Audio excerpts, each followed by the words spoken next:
Bem-vindos de volta, amigos do Dentro da História. É hora do nosso café, então espero que vocês tenham preparado sua xícara, sua caneca, o que quiserem. Se você prefere outra bebida ao invés de café, não tem problema, pois temos uma convidada especial retornando, já que não é a primeira vez dela conosco. Estou falando de Valentina de Santos, uma grande autora e escritora que já nos contou no passado uma história incrível e ainda assim verdadeira, a do Raio da Morte. Hoje ela volta com outra grande realização, outro livro cheio de revelações. Não quero dar muitos spoilers, mas seja bem-vinda de volta. Obrigado por estar novamente conosco. Obrigada, oi Federico, prazer estar com todos, obrigada pela hospitalidade. Então, eu não quero tomar nem o seu tempo, nem, obviamente, o seu espaço. Explique para nós qual é o foco das suas últimas pesquisas e o que elas produziram. Eu sei que tem um novo livro recém-lançado. Sim, exatamente, exatamente. Então veja, como você sabe, eu tenho acesso ao Arquivo Apostólico do Vaticano e nesses anos em que frequento o arquivo, porque agora já virou uma visita quase diária, consegui encontrar documentos inéditos sobre uma história que dá muito o que pensar. Já adianto que os documentos que encontrei não são documentos definitivos, então eles não colocam um ponto final a uma história, a história que estou prestes a te contar, mas acrescentam uma peça importante, abrem um novo cenário, uma nova direção para buscar os famosos caixas de Mussolini. Então, quando entrei no arquivo, encontrei esta pasta que justamente resume as 12 caixas de Benito Mussolini. Eu escrevi um livro justamente com esse título. Por quê? Porque fala sobre uma hipótese de localização dessas caixas. Então, vamos começar do início. O documento que encontrei está assinado por Montini, então o substituto secretário de Estado que escreve primeiro um rascunho, depois uma carta oficial ao bispo de Como, Marti, e depois temos a resposta do bispo Marti para Montini. E o que está escrito? Aqui temos uma revelação incrível, porque Montini, em 14 de janeiro de 1946, redige um rascunho em que pede que se escreva ao bispo Marti para verificar a presença de 12 caixas de Benito Mussolini dentro do Colégio Gálio. Agora, o Colégio Gálio já era famoso por si só, ou seja, nós já o conhecemos historicamente, mesmo que de forma parcial, não de maneira predominante, porque hospedou Vittorio Mussolini, e nessa carta, nesse rascunho e na carta oficial, pede-se ao bispo Marti para verificar a presença de 12 caixas de Benito Mussolini contendo documentos, entre eles seus autógrafos. Então Montini é muito claro. E Montini, no rascunho, também escreve que um oficial aliado informou aqui a Secretaria de Estado. Então, no rascunho, Montini menciona o nome de um capitão americano, o capitão John Norton. John Norton, que foi ao Vaticano para se reunir com o Papa. Então, eu leio esse dossiê e você pode imaginar a emoção de descobrir uma coisa dessas.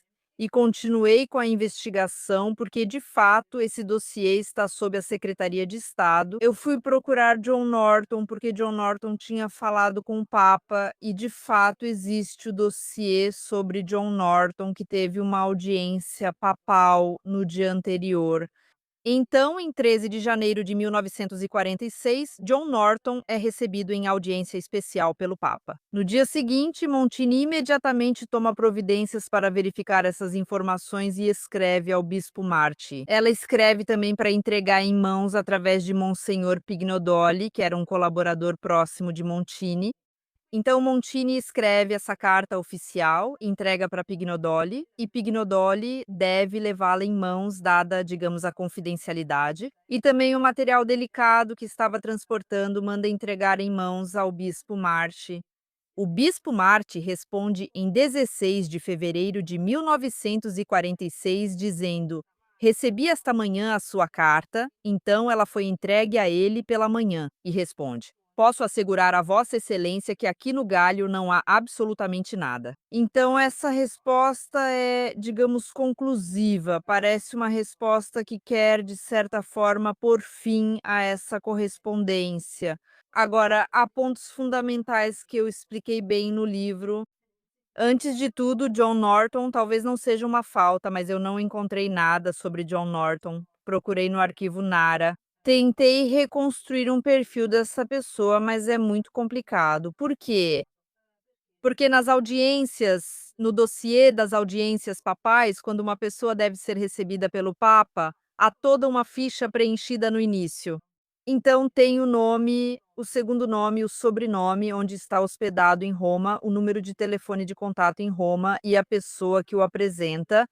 Então sempre tem uma pessoa que te apresenta para ir até o Papa. Mas sobre John Norton não tem nada. Tem apenas um papelzinho com algo escrito a lápis. Só isso. O nome e o sobrenome. Não sei onde ele está hospedado em Roma e o número de telefone. E não sei quem o apresentou. E principalmente, o que me deixava curiosa era o fato de que ele não tem um segundo nome. Então, John Norton não é só John. Aliás, muito estranho. Muito estranho mesmo. Os americanos sempre têm um segundo nome. Exato. E também era uma forma forte de identificação, quer dizer, agora não se usa mais tanto, já é menos comum. Mas antes, o segundo nome era uma forma de reforçar a própria identidade. Mas nesse caso, nós não temos. Temos apenas o primeiro nome e o sobrenome. Então eu também suspeito que esses dados fossem falsos. Mas sabe, são só suspeitas. Então, não se sabe bem a quem essa figura estava ligada. Depois Montini, na verdade, na carta e também na minuta. A minuta é diferente da carta oficial. Digamos que é como se fosse um rascunho que Montini preparava para depois escrever a carta oficial. Na minuta, Montini escreve no verso. Montini escreve exatamente John Norton Blevio Vila da Riva. Então ela dá referências bem precisas.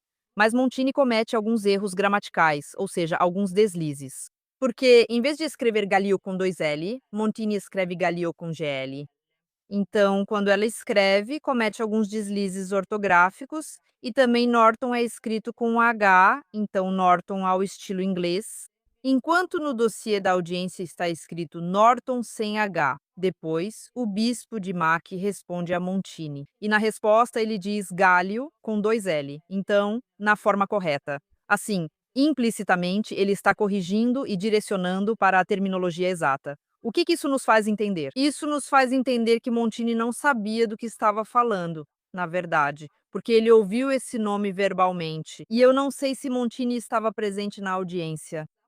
Já John Norton estava presente, mas com certeza lhe foi contado verbalmente. Então, no momento em que lhe foi contado, ele cometeu esse deslize, esses deslizes gramaticais, o que me faz entender que Montini não tinha conhecimento desse assunto. Então, né, o Vaticano não sabia dessas caixas, não sabia desse acontecimento, tanto é que de fato começa a agir imediatamente. Ou seja, se um capitão americano fala com o Papa no domingo e na segunda Montini já escreve alarmado, é sinal de que algo está errado. Outro elemento, é sobretudo preciso dizer também como um oficial americano, um capitão americano diz galho. Na verdade, os americanos, foneticamente falando, não têm o som GL, eles não têm isso. Então, também nesse caso, tem algo que não faz sentido. Estou falando justamente dessa ideia do ponto de vista fonético. Depois disso, temos a resposta de Mack. A resposta de Mack chega em 16 de fevereiro. Agora, eu entendo que poderia haver um problema de comunicação, porque estamos em 46, então talvez as comunicações fossem lentas. Havia alguns problemas para ir de Roma a Como, mas responder a uma carta quase um mês depois é muito estranho. Dá o que pensar. Porque claramente responder recebi esta manhã significa que passou quase um mês. E não se sabe direito que viagem essa carta fez. Se realmente foi entregue um mês depois, se realmente Maquia recebeu naquela manhã, e então o que aconteceu naquele momento, claramente essas são apenas hipóteses suspeitas. Porém, o Colégio Galho, na minha opinião, foi um ponto fundamental, porque, como já dissemos antes no início, Vittorio Mussolini e outros parentes foram hospedados no Galho, e quando chegou ao Galho, chegou com uma carta de Schuster, e o reitor era Ferro, Giovanni Ferro, o reitor. O que aconteceu? Então Mussolini e o pai Benito chegaram como em 25 de abril na prefeitura, seguido também pelo filho, então por toda a comitiva próxima. E depois continuam para Menaggio, mas Vittorio Mussolini não continua. Então os Mussolini se separam E Vittorio é hospedado no Galho. Agora, é possível que Vittorio Mussolini tenha levado consigo pelo menos uma parte dos documentos. Sim, eu considero isso altamente plausível. Por quê? Porque se um capitão americano chega para falar com o Papa, significa que a notícia é certa, e acima de tudo, os americanos. Esse capitão explica exatamente a Montini o que tem dentro. Tem os documentos autógrafos de Benito Mussolini. Então essas caixas também foram inspecionadas para saber o que havia dentro. Então que estavam mesmo lá dentro. Claramente não posso ter certeza absoluta, mas eu considero 95% possível, porque claramente Vittorio Mussolini esteve lá, e também estiveram lá alguns parentes. Depois Vittorio vai embora em novembro, e o reitor Ferro também vai embora. Há uma troca, também na liderança do colégio, e Pio Bianchini assume, que é o reitor seguinte. Quando Pio Bianchini assume em novembro, algo acontece, de modo que os americanos entram no colégio. Então, essa é uma reconstrução que estou fazendo, que eu fiz. Eles entram no colégio, inspecionam as caixas, eles deixam passar as férias de Natal e logo depois das férias de Natal vão até o Papa. Então, nesse meio tempo, aconteceu alguma coisa. Então, em novembro, o reitor muda. Em novembro, Vittorio vai embora. Ele foge e entra outro reitor. E os americanos. Então, nesse intervalo de tempo, com certeza aconteceu alguma coisa.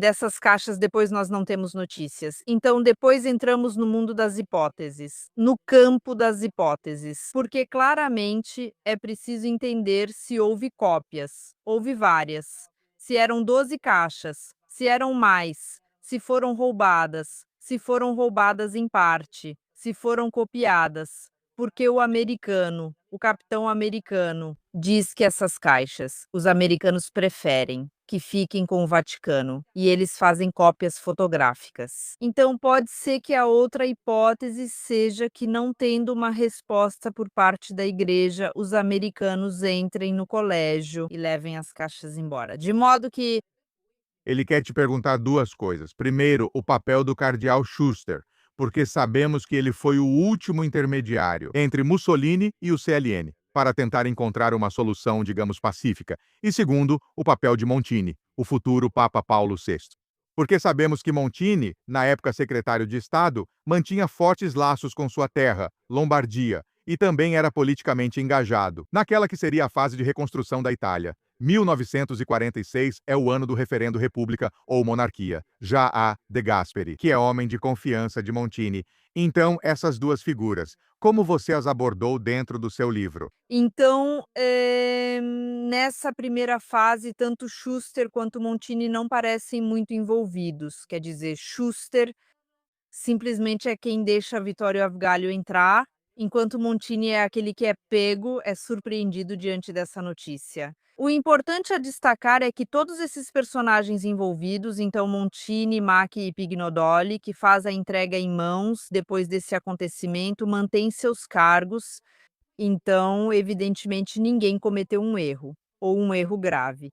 Algo que depois tenha causado, que tenha havido repercussões. Vou dar um exemplo. Se Mack tivesse cometido um erro, como responder depois de um mês a uma carta que vem da Secretaria de Estado, talvez isso pudesse ter tido repercussões. O mesmo vale para Pignodoli. Como você consegue entregar uma carta depois de um mês e não ter repercussões? Evidentemente era assim que se fazia, foi tudo linear, foi tudo claro, foi tudo planejado, então não houve repercussões. Na verdade, o livro continua depois, onde eu analiso o que aconteceu em 54, e aí sim, temos Schuster que entra com força na conversa, e também Montini, porque em 54 surge o escândalo de Toma. Então, Enrico de Toma com a venda dos documentos falsos, entre eles a correspondência entre Mussolini e Churchill, tanto para a revista Ode quanto para a revista Candido. Então estoura um escândalo muito grande, muito forte, e esses documentos também estão transcritos no meu livro, onde temos a reação de Montini. Podemos ler a reação de Montini justamente do ponto de vista do Vaticano. Então, dentro do livro, Eu transcrevi como Montini reage a isso, a essas notícias, a esses acontecimentos, o que tinha acontecido. Di Toma começa a dizer, Enrico Di Toma, que fazia parte do círculo de Mussolini, começa a dizer que tem documentos que envolvem De Gasperi, Montini, o Vaticano, praticamente todos eles, e a correspondência entre Mussolini e Beni. As revistas semanais Candido e Ode começam a comprar essa documentação e a publicá-la. Então eles ficam muito animados com esse furo de reportagem, né, porque claramente é um grande furo, assim que saem. Então esses documentos são publicados em várias partes. Assim que saem, vira imediatamente um pandemônio. Então, porque uma das primeiras cartas que foi publicada foi a carta de Gasperi, que pede aos aliados para bombardear Roma, para que a população se levante contra os alemães. Agora eu depois conferi o dossiê no Vaticano sobre os bombardeios em Roma, e existe. E posso assegurar a vocês que dentro desse dossiê o pontífice quer a todo custo defender Roma. Ele se empenha na defesa de Roma para que não seja bombardeada. E então surge essa carta onde De Gasperi é acusado. É uma acusação importante contra De Gasperi. Então há um processo imediatamente, na hora, de imediato. Iguariski, que era o diretor do Candido, é condenado. Ele é condenado e ele não recorre da sentença e cumpre 1 ano de prisão. De Toma, por outro lado, foge para o Brasil. Do Brasil, ele continua afirmando que uma parte era falsa, mas outra parte era verdadeira. Então aqui se abrem alguns cenários bastante inquietantes. Por quê? Porque, segundo a própria confissão dele, alguns documentos eram falsos. Mas o conteúdo era falso ou era falsa a forma? Porque a forma era certamente falsa, ou seja, dava para perceber. Comparando, existem análises que foram feitas, todos usavam a mesma máquina de escrever, por exemplo. Então, com certeza, nem a forma era falsa. Mas o conteúdo era verdadeiro ou era falso? Ou seja, as informações contidas dentro daqueles documentos transcritos, mal transcritos, eram verdadeiras ou eram falsas? Não se sabe ao certo. E principalmente levando em conta o fato de que, depois, ainda no Vaticano, eu encontrei um documento. Na verdade, 2 documentos. Onde a Secretaria de Estado pede informações à embaixada italiana junto à Santa Sé sobre o processo de Toma, então sobre como as coisas estavam evoluindo as investigações. O ministério, que na época era chamado de Ministério da Graça e Justiça, responde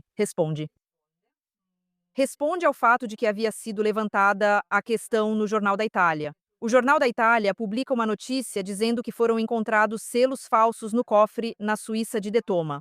Então, o Vaticano pede informações ao Ministério da Graça e Justiça sobre essa notícia.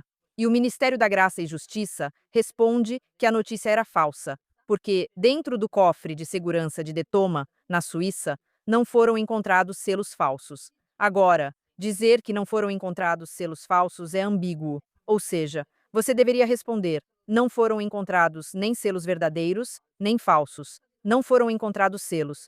Você precisa ser um pouco mais específico sobre esse assunto, porque senão fica ambíguo. Também porque depois a carta termina com essa informação secreta. Então era algo realmente muito confidencial, realmente secreto. Porém, de fato, esse documento traz ao lado da nota que é preciso continuar pedindo informações, porque evidentemente a resposta não é exaustiva.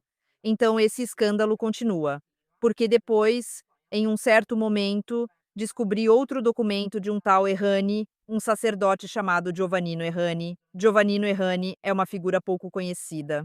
Porém, ele faz parte sempre do círculo de Mussolini. O que esse sacerdote escreve ao Vaticano? Ele escreve que viu a correspondência, que a teve em mãos e conhece pessoalmente a pessoa, o oficial que ainda a possui, ainda em 54, e diz que isso. A correspondência tem nomes, 50 nomes de personalidades comprometidas, e o cardeal Schuster está fortemente comprometido. Então, Errani ressalta que podemos ficar aqui dizendo o quanto quisermos que é falso, o quanto quisermos. Estou parafraseando de forma um pouco mais leve, porém era muito séria a carta, porque estava preocupado, Errani. O espírito com que ele escreve essa carta é um espírito de preocupação em relação à Santa Sé, especialmente em relação ao cardeal Schuster. E depois continua dizendo que sobre a correspondência estava sendo preparado um filme para ser lançado em todas as línguas do mundo. Então essa carta é totalmente inédita. Ela destaca como havia muitas personalidades envolvidas, talvez até demais, porque era para fazer parecer falso. Ou seja, aqui envolvemos todo mundo, a alta cúpula do Vaticano, do Estado italiano. Não quero dizer que era impossível que fosse falso, mas havia movimento demais por trás dessa questão. Até porque a questão não termina aqui, porque depois eu fui ao Arquivo Central do Estado de Roma. Tem Guareschi. Tem o dossiê sobre Guareschi. E Guareschi, na prisão, recebeu a solicitação do embaixador austríaco para que a Itália conceda a visita na prisão do editor Müller, que queria falar com Guareschi. Agora, Müller e Guareschi já se conheciam porque Guareschi, sendo o roteirista de Dom Camilo e Pepone, já havia preparado alguns episódios em língua estrangeira. E, portanto, Müller já colaborava com Guareschi desse ponto de vista. Porém, a questão é: um homem que está na prisão, profissionalmente falando, está acabado, porque depois Guareschi teve sérios problemas no trabalho, obviamente, porque se você vai para a prisão por ter difamado De Gasperi, é difícil continuar trabalhando. No entanto, Otto Müller pede mesmo assim para conversar com Guareschi para levar adiante um projeto que na prisão foi escrito justamente para fazer uma apresentação em todas as línguas do mundo. E é exatamente como Hani havia escrito em sua carta. E fazer com que acionar o embaixador austríaco é um trâmite particularmente complexo. Era praxe, porque para poder falar com um detento, você precisava do embaixador. Então, o pedido é formal, está correto. Mas qual editor decide continuar uma colaboração com um homem na prisão, profissionalmente falando, acabado, especialmente se você se desloca da Áustria para vir à Itália? Então, isso significa que, na minha opinião, claramente é uma conclusão minha, havia algo a mais com quem falar. E então? O livro termina com esse documento e claramente não é uma conclusão, nós não temos a conclusão. Eu não encontrei a correspondência, infelizmente, também não encontrei. E é o clássico final aberto, poderia ser. É clássico, sim, também tem uma reviravolta da Errani que aparece, sabe, e muda toda a cena, entende? Uma última coisa que pensei para nossos minutos finais. Então, esse capitão misterioso, Mócola Morco, entendemos, existe, mas não é certo que ele se chamasse assim. E assim por diante, e assim por diante, e assim por diante. Fiquei com uma dúvida, justamente nesses meses em Roma circula um personagem. E há quem diga que ele trabalha para o Office of Strategic Service, o OSS, o pai da CIA, e há quem diga que ele trabalha para o Counterintelligence Corps, a contra-espionagem militar. Ele é americano. Ele se chama James Jesus Angleton, está envolvido no resgate do príncipe Borghese, está envolvido na fuga de Pribke, é católico, muito católico, anticomunista, amigo de De Gasperi. Ele pode ser esse capitão misterioso. Olha, não sei, na minha opinião, não sei o quanto ele era conhecido, quer dizer, no sentido de que se você vai até o papa com um nome falso, é porque ninguém te conhece. Estou falando do rosto mesmo, você não é uma pessoa reconhecível. Então não sei se esse Angleton, né, nos ambientes do Vaticano, nos ambientes romanos, era uma pessoa conhecida, porque se eu me chamo Angleton e me apresento como Norton, alguém que me reconhece pode dizer: "Mas o que você está dizendo?" Então, não sei te dizer. Precisamente, na minha opinião, era uma pessoa, provavelmente era um capitão, porque quando você sobe na hierarquia, tudo fica muito mais complicado, mais oficial, você entra pela via diplomática. Então, e também é difícil dissimular, disfarçar a sua identidade, então provavelmente você não tem um grau tão elevado e é uma pessoa desconhecida. Eu nem sei se era realmente um americano, porque se você diz galho com GL, porque Montini escreve galho, então eu não sei agora qual foi a passagem na transcrição, se havia outra pessoa intermediando ou se Montini realmente ouviu essa palavra. Mas se um americano pronuncia gaglio, então ou você não é americano, ou sua mãe é italiana, ou então tem outra explicação que eu não sei. Mas o fato de ele não ser americano também pode ser uma opção. mas eu não sei o quanto ele falava bem italiano, se é que falava italiano, a gente não tem o conteúdo nem da audiência, nem desses detalhes, só está escrito que há um esquecimento. Sabe por que falei de Angleton? Porque ele, ainda jovem, não tinha nem 20 anos, se mudou com a família para Milão e aprendeu italiano. Só está escrito. Sabe por que falei de Angleton? Porque ele, quando era jovem, ainda não tinha 20 anos, se mudou com a família para Milão e aprendeu italiano. Além disso, na época, ele se movimentava com o exército. O grau máximo de oficial subalterno é capitão. Então é isso. Agora será a minha próxima pesquisa. Assobio. Ótimo, deixei você com a pulga atrás da orelha. Obrigada, viu? A troca é sempre construtiva no final. Então, Valentina, eu te agradeço muito. Queremos lembrar que o seu livro já está disponível também na plataforma Amazon. Para os inscritos na newsletter, a newsletter vai chegar com todos os detalhes, a ficha, o link para a compra e tudo mais. Agradeço novamente pelo seu tempo e disponibilidade. Obrigado. O trabalho documental é preciosíssimo, porque se não houvesse pesquisadores que investigam como você, não conseguiríamos descobrir tantas outras coisas. Espero recebê-lo novamente como meu convidado, quem sabe para outro livro de investigação. Vamos torcer. Ei, e o que mais posso dizer? Obrigado mais uma vez por tudo e a gente se vê muito em breve. Obrigada a todos. Tchau, tenham um bom dia. Obrigada.